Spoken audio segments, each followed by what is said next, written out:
भरोसा दुआ वफा ख्वाब मन मोहब्बत, भरोसा दुआ वफा ख्वाब मन मोहब्बत, कितने ही नामों में सिमटी है एक ही औरत। आदाब नाज़रीन, मैं सादिया खान आप सबका इस्तकबाल करती हूँ जहान निस्बा के इस नए शुमारे में। नाज़रीन, आज जिस शख्सियत को हम आपके रूबरू पेश कर रहे हैं वो इस शेर पर बिल्कुल खरी उतरती हैं। उन्होंने अपनी मेहनत और लगन से एक NGO कायम की और न जाने कितने ही लड़कियों के ख्वाबों को पूरा किया। आइए उनको यहाँ दावत देने से पहले उनके सफर पर एक नजर डालते हैं। मुश्किलों के आगे ही हौसलों की पहचान होती है। हौसलों पर चलकर ही हर मंजिल आसान होती है। बात जब किसी बुजुर्ग की कांपती हथेलियों की लाठी बनकर उसे सहारा देने की आती है, या बात जब गुमनामी की जिंदगी गुजार रही सूनी आंखों को अपने एहसास से रोशन करने की आती है, तो उस वक्त अपने कदमों को आगे बढ़ाकर किसी जरूरतमंद का हाथ थामने वाले लोगों की गिनती उंगलियों पर आसानी से की जा सकती है। जिंदगी की सच्चाइयों को बेहद करीब से देखने वाली ऐसी शख्सियत है अनुपमा सक्सेना। वाकई मजबूत इरादे, कुछ कर गुजरने का जज्बा और खुद पर अटूट विश्वास हर मुश्किल से मुश्किल राह को खुद ब खुद आसान बना देता है। अनुपमा सक्सेना की जिंदगी अपनी रफ्तार से आगे बढ़ रही थी, मगर अचानक एक ऐसा हादसा हुआ कि जिसने जिंदगी जीने का मकसद ही बदल दिया। और फिर उन्होंने एक इदारा खोला जो आज आकाश मेंढवाल फाउंडेशन के नाम से मुल्क भर में मशहूर है। जी हाँ, ये इदारा गरीब और जरूरतमंद बच्चों को तालीम याफ्ता करने का काम कर रहा है। एक सड़क हादसे का शिकार हुए अपने बेटे आकाश के नाम पर अनुपमा जी ने एक इदारा खोला जिसका मकसद गरीब खानदान के बच्चों को तालीम देकर खुद मुख्तार बनाना है। इस इदारे में लड़कियों को तालीम याफ्ता करने के साथ साथ उन्हें कंप्यूटर, सिलाई, कढ़ाई और पेंटिंग की ट्रेनिंग क्लासेस भी दी जाती हैं ताकि वो अपना मुस्तकबिल संवार सकें। इसके अलावा उनकी पर्सनालिटी डेवलपमेंट के लिए भी कई तरह की कोशिशें की जा रही हैं। हम लोगों ने फाउंडेशन खोला तो शुरू में 1-2 साल तो वो बोल ही नहीं पा रही थी। मतलब फिर ये हुआ कि चलो किसी गवर्नमेंट स्कूल में जाके उसने पढ़ाना शुरू किया। उसके बाद फिर और भी स्कूल्स थे, उन स्कूल्स में 1-2 घंटे जाके पढ़ाना शुरू किया। फिर ये हुआ कि चलो हम लोग अब गरीब बच्चों को कुछ करने के लिए अपना एक फाउंडेशन खोलें। फिर हम लोगों ने कुछ बच्चों को अपने घर से पढ़ाना शुरू किया। फिर उसके बाद हम लोगों को जब बच्चों के काफ़ी तादाद में बढ़ने लग गए तो हम लोगों ने ये हुआ कि चलो एक कमरे का रूम लेके बच्चों को वहाँ पे पढ़ाना शुरू किया। फिर वहाँ पे मिसेज अभी 2 बजे से लेके शाम को 6 साढ़े 6 बजे तक पढ़ाती है रोज जाके। फिर मैं 7 से 8:15 बजे तक मैं ऑफिस से आने के बाद मैं वहाँ जाके पढ़ाता हूँ। अंधेरी जिंदगी में रोशनी की किरण बनकर आई अनुपमा सक्सेना के लिए बस इतना ही कहेंगे, तू थक कर न बैठ, तेरी उड़ान अभी बाकी है। जिंदगी खत्म हुई तो क्या, अभी आसमान बाकी है। आइए देर ना करते हुए आगाज करते हैं अपने शुमारे का और यहाँ पर दावत देते हैं अनुपमा सक्सेना साहिबा को। आइए।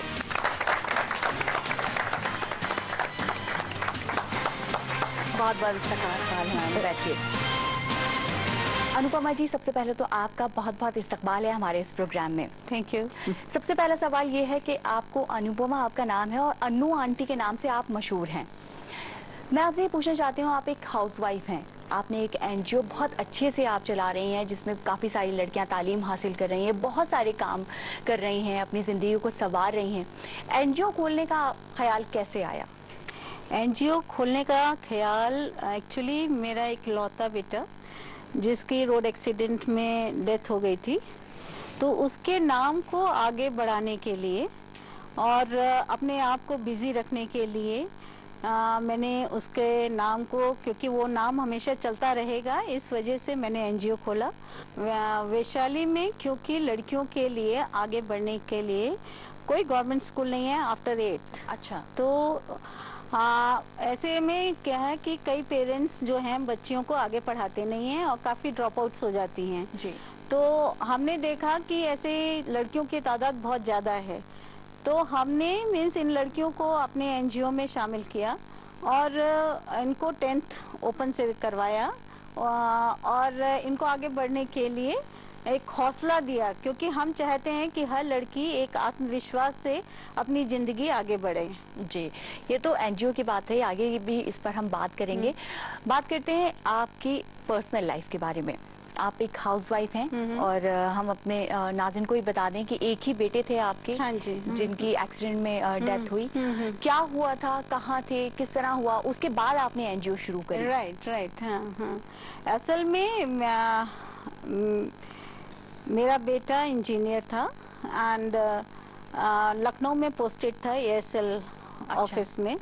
और ये 7 जनवरी 2009 की बात है कि उसका रोड एक्सीडेंट में इंतकाल हो गया। एंड फिर मेरे घर वालों ने, मेरे परिवार ने मुझको बहुत सहारा दिया, मैं कहूँगी। उनकी बदौलत आज मैं खड़े होने के मुकाम में हूँ। और उन्होंने ही मुझे ये रास्ता दिखाया कि आप बच्चों के संग रहेंगी तो आपको उसकी याद मतलब कम आएगी। और मैं रियली इन बच्चों में उसको ढूंढती हूँ और देखती हूँ। इनकी शरारतें उसकी जैसी होती हैं, इनकी हंसी उसकी जैसी होती है, तो मुझे इनमें अपना बच्चे मतलब अपना लड़का दिखाई देता है इन सब में। एनजीओ में आप लड़कियों को किस तरह मोटिवेट करती हैं? उनके घर वालों को समझाना काफी मुश्किल हो जाता होगा। सही बात है। उनके घर वाले, क्योंकि जिस सेक्टर से ये लोग आते हैं, जिस उससे आते हैं, तो इन लोग की शादियां बहुत जल्दी कर दी जाती हैं। और मेरी तो कई स्टूडेंट ऐसी हैं जिनकी शादियां 18 साल से पहले कर दी गई, जो ना चाहते हुए भी उनके मतलब माँ बाप कहते हैं कि हमको इससे अच्छा लड़का कहाँ मिलेगा, अच्छा, इतना अच्छा परिवार कहाँ मिलेगा, आप हमारी सिचुएशन जानती नहीं है। तो हम लोग भी फिर चुप हो जाते हैं, कितना मना करें। और उन लड़कियों की इच्छा होती हुई भी है कि हम आगे पढ़ें, पर वो आगे बढ़ नहीं सकती हैं। परंतु एक लड़की है मेरी जिसको मैं आपसे मिलवाऊंगी जी। उसने अपनी शादी के बाद भी पढ़ाई जारी रखी है और आज भी वो जारी रख रही है, और मुझे इस बात की बहुत खुशी है। फिलहाल यहाँ रुकेंगे एक छोटे से ब्रेक के लिए। ब्रेक के बाद भी अनु आंटी से इस तरह की बातें जारी रहेंगी, कहीं मत जाइएगा, जल्द लौट कर आते हैं।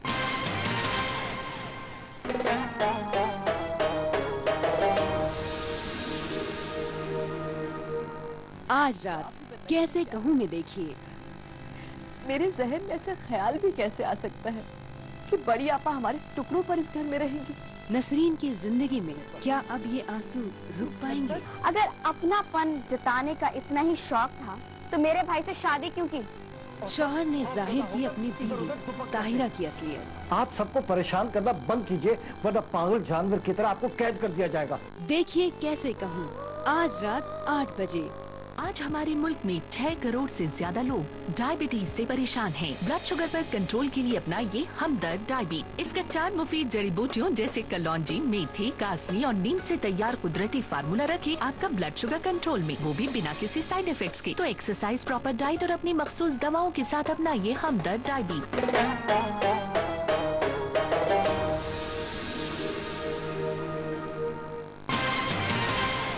ब्रेक के बाद आप सबका एक बार फिर से इस्तकबाल है जहाने निस्वा में। इस वक्त हमारे साथ मौजूद हैं अनुपमा सक्सेना साहिबा।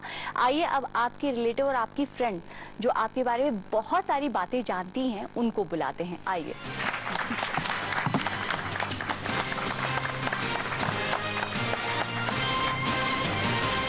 तो आप दोनों का बहुत बहुत शुक्रिया कि आप लोग यहाँ पर आए।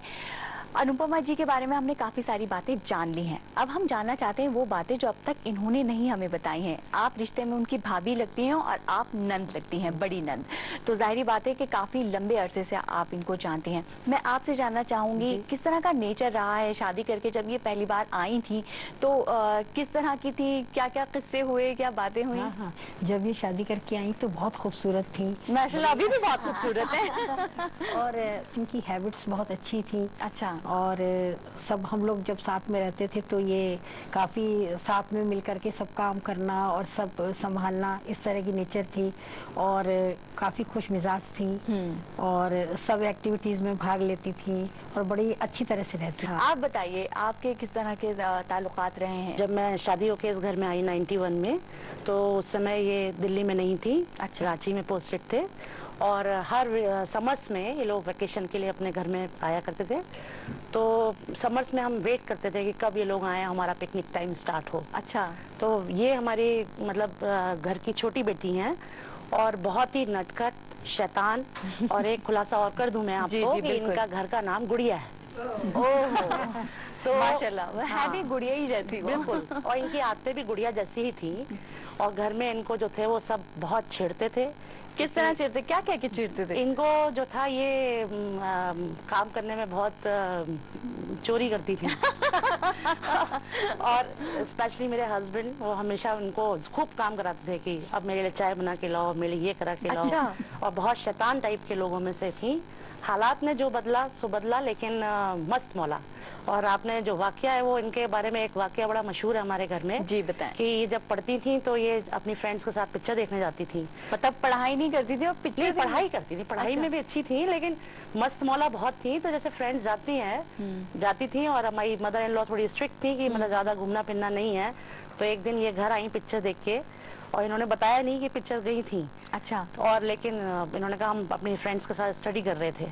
पर जब ये बाथरूम में नहाने गई तो जैसे आदत होती है कि जो पिक्चर देख के आते हैं उसी का गाना चलता रहता है। अच्छा। इन्होंने बाथरूम में वही गाना गाना शुरू कर दिया।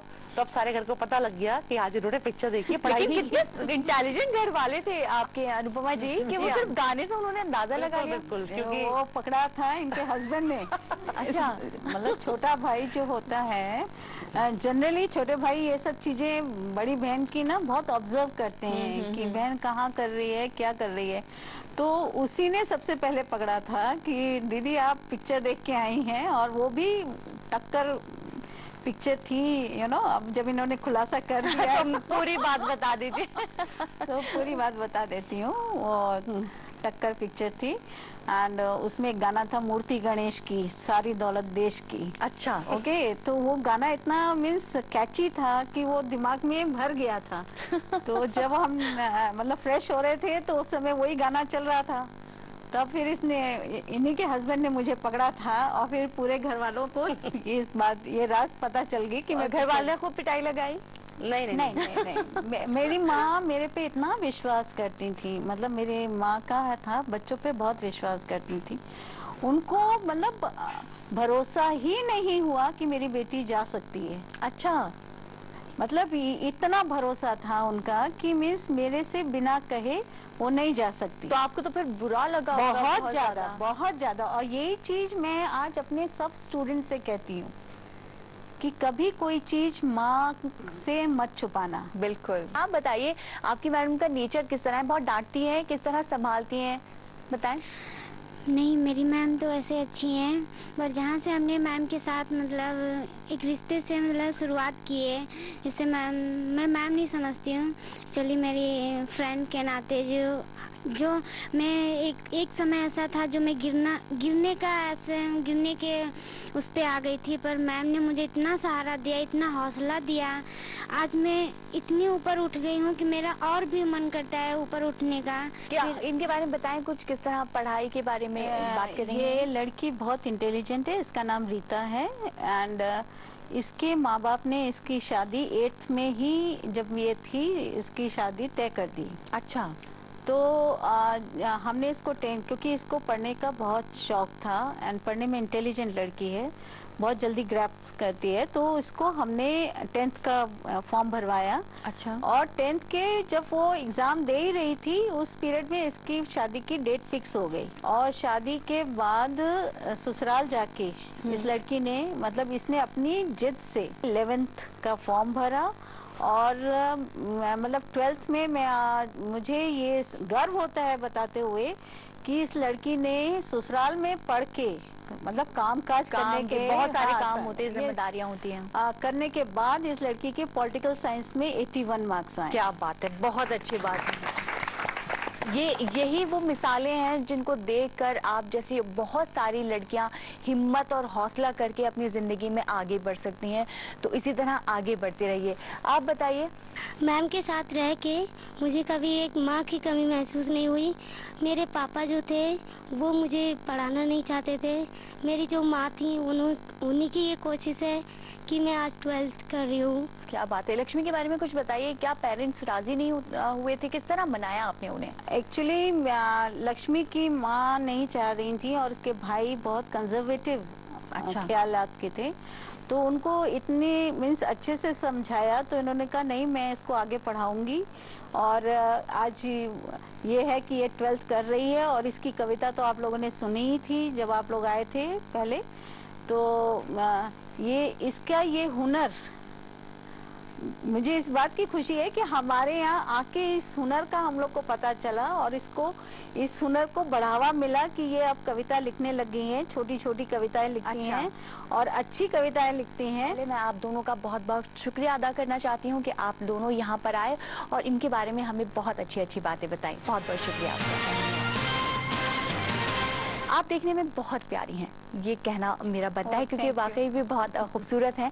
यहाँ पे मैं जानना चाहूंगी, मेरे साथ साथ जितनी भी यहाँ पे ऑडियंस बैठी हुई है वो भी जानना चाहेंगे कि आप अपना ख्याल किस तरह रखती हैं। बहुत सारे काम होते हैं, घर भी संभालती हैं, NGO को संभाल रही हैं, बहुत सारी लड़कियों को संभाल रही हैं, तो अपने लिए कितना टाइम निकाल पाती हैं सजने संवरने में? अंदर अगर आप अच्छे हैं, अगर आपके विचार अच्छे हैं, अगर आप अच्छा सोचते हैं तो वो अपने आप ही चेहरे पे अपने आप आ जाता है, खूबसूरती आ जाती है। ये बिल्कुल सही बात है। लेकिन ऐसे बहुत सारी लड़कियां हैं जो बाहर जाती हैं, जॉब करती हैं, कॉलेज जाती हैं और बहुत सारी हाउसवाइफ भी हैं जिनको अपना ख्याल रखना पड़ता है और आजकल की ये डिमांड भी है। तो उन्हीं के लिए हम लेकर आते हैं कुछ ब्यूटी टिप्स। आइए देखते हैं। हसीने आदाब, अभी हम आपको दिखा रहे हैं डे लुक। इसको आप ऑफिस में या कोई भी किसी भी एज में कभी भी आप बना कर सकते हैं और बहुत ही 2-3 मिनट में ये हो जाता है। इसमें हम कॉपर एंड गोल्डन लुक में हम इसका आई शेडो देंगे, किसी भी ड्रेस के साथ ये जा सकते हैं। हमेशा आई मेकअप करने के टाइम ये जरूर नोटिस कीजिएगा कि ब्लेंडिंग बहुत अच्छी तरह से हो।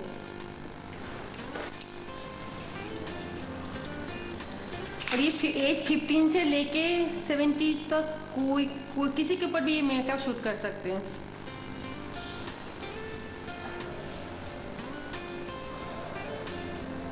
बहुत सारे कलर का जेल लाइनर होता है और बहुत ही यूजफुल है, उसका आप यूज कर सकते हैं, बहुत जल्दी यूज हो जाता है। अब हम मास्करा यूज कर रहे हैं क्योंकि इनका आईज जो है छोटा है, फेस भी बहुत छोटा है, इसलिए मास्करा को हम अपलिफ्ट करके ऊपर की तरफ हमने मास्करा को दिया। लेसेस इनका भी काफी भारी है और इनके ऊपर हम वॉल्यूम मास्करा नहीं यूज किया क्योंकि शॉर्प लुक देने के कारण। अब हम लिपस्टिक, लिप ग्लॉस यूज कर रहे हैं। अभी इनका जो है पूरा फेस में नाक बिल्कुल अंदर की तरफ है, हम इस नाक को कॉन्टूरिंग करके, ठीक है, इसको हम थोड़ा सा लिफ्ट करेंगे।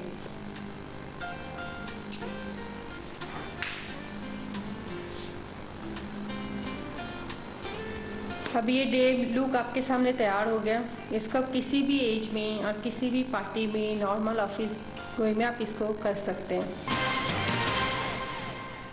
तो ये तो थी कुछ खास टिप्स उन लड़कियों के लिए, उन खवातीन के लिए जो चाहती हैं कि वो हमेशा अच्छा लगे। आपके बहुत सारे स्टूडेंट बैठे हुए हैं, उनसे पूछते हैं कि भाई उन लोगों को कितना सजना संवरना अच्छा लगता है या उनकी मैम को इस वक्त कैसी लग रही हैं, थोड़ी सी तैयार हैं, कैसा लग रहा है उन्हें देखकर? मैंने अपनी मैम को फर्स्ट टाइम देखा है, इतना मतलब सजे हुए बिल्कुल सिंपल रहते हैं, आज बहुत क्यूट लग रहे हैं।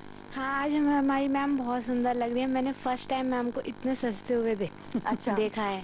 वैसे आज मैम बहुत ही अच्छी लग रही है। यहाँ पे वक्त हुआ एक छोटे से ब्रेक का, लेकिन ब्रेक के बाद हम आपके खाने की शौक की बात करेंगे। तो नाज़रीन कहीं मत जाइएगा, जल्द लौट कर आते हैं।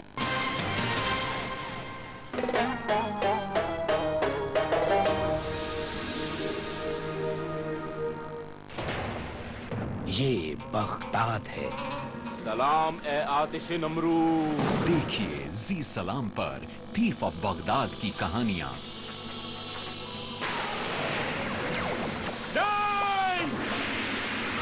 शायद ये कान बगदाद के चोर का है।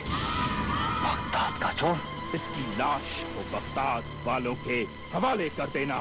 थीफ ऑफ बगदाद 14 नवंबर से हर जुमा रात 8 बजे। मिड डे मील योजना सरकार द्वारा ऐसी अभूतपूर्व योजना है जिसमें बच्चों के सर्वांगीण विकास का नजरिया पेश किया गया है। सरकार की इस योजना से गरीब परिवारों के बच्चों की शिक्षा के साथ साथ स्कूलों में साफ, पौष्टिक और स्वादिष्ट खाना खाने को मिल रहा है। बच्चों को मिड डे मील में परोसे जाने वाले खाने के उद्देश्य बच्चों के पोषाहार से उनको मिलने वाले सभी पोषक तत्वों की मात्रा स्वास्थ्य की दृष्टि से निर्धारित की गई। ये न सिर्फ पढ़ाई के साथ पौष्टिक भोजन उपलब्ध कराने का विचार है, बल्कि आदर्श जीवन के प्रति नैतिक शिक्षा को भी लागू कर रही है। बच्चे एक साथ बैठकर भोजन ग्रहण करते हैं, जिससे बच्चों के कोमल मन में भेदभाव के विचार नहीं पनपते। मिड डे मील से पहले बच्चे अपने हाथ मुंह धोते हैं। ये आदत उन्हें सफाई के प्रति जागरूक रहने की बात सिखाती है। मध्याह्न भोजन योजना से राज्य में बच्चों की शिक्षा और स्वास्थ्य में प्रगति तो हो ही रही है, इसके साथ ही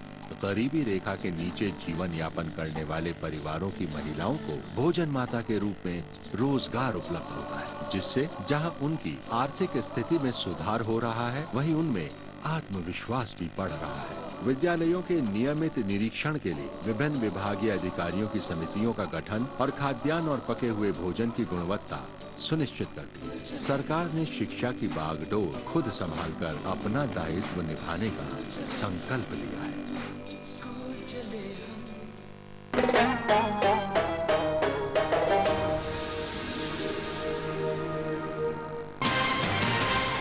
ब्रेक के बाद आप सबका एक बार फिर से इस्तकबाल है जहाने निस्वा में। ब्रेक भी आने से पहले मैंने कहा था कि मैं आपके शौक की बात करना चाहती हूँ, खाने की। कितना शौक है खाने का या बनाने का?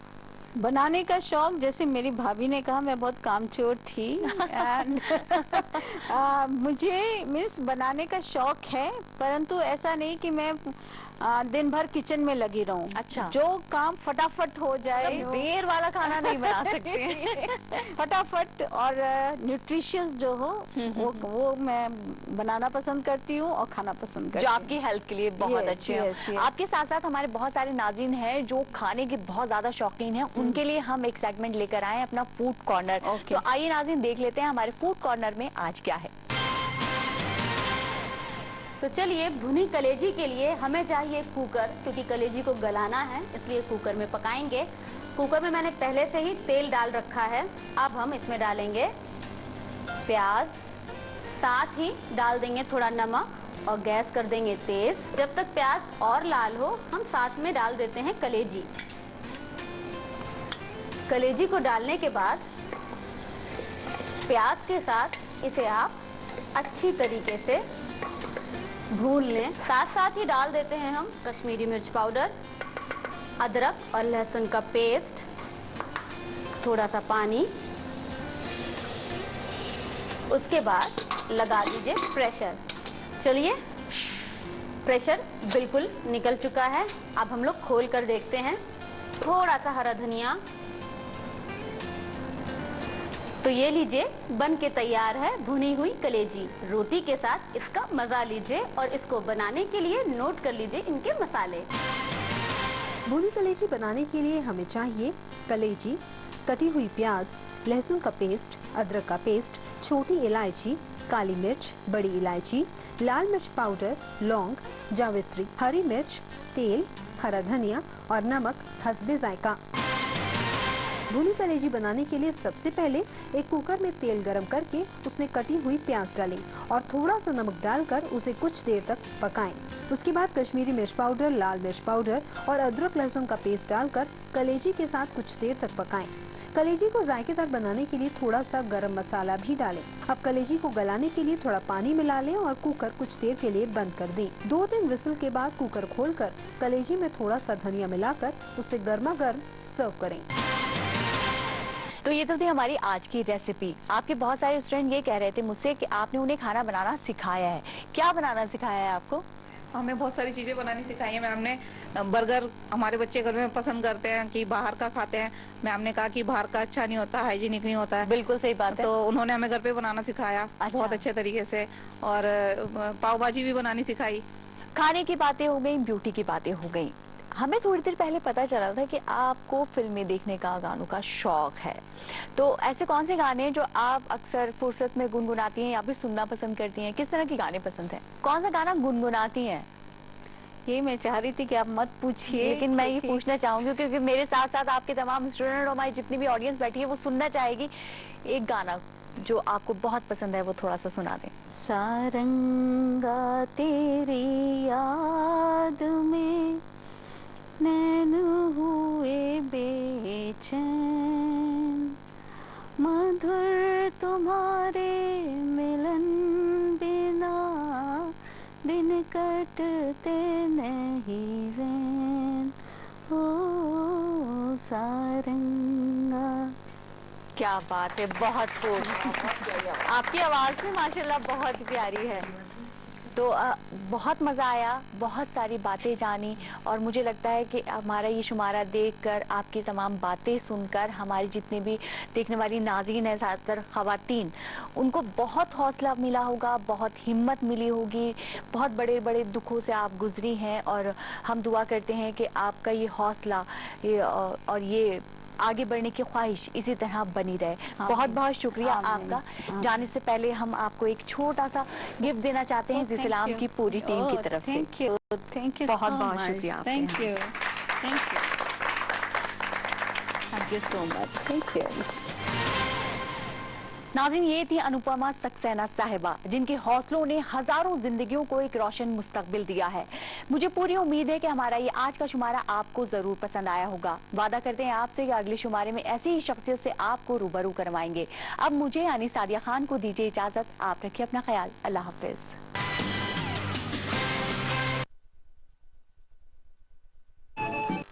आपको बता दें कि आज हम आपको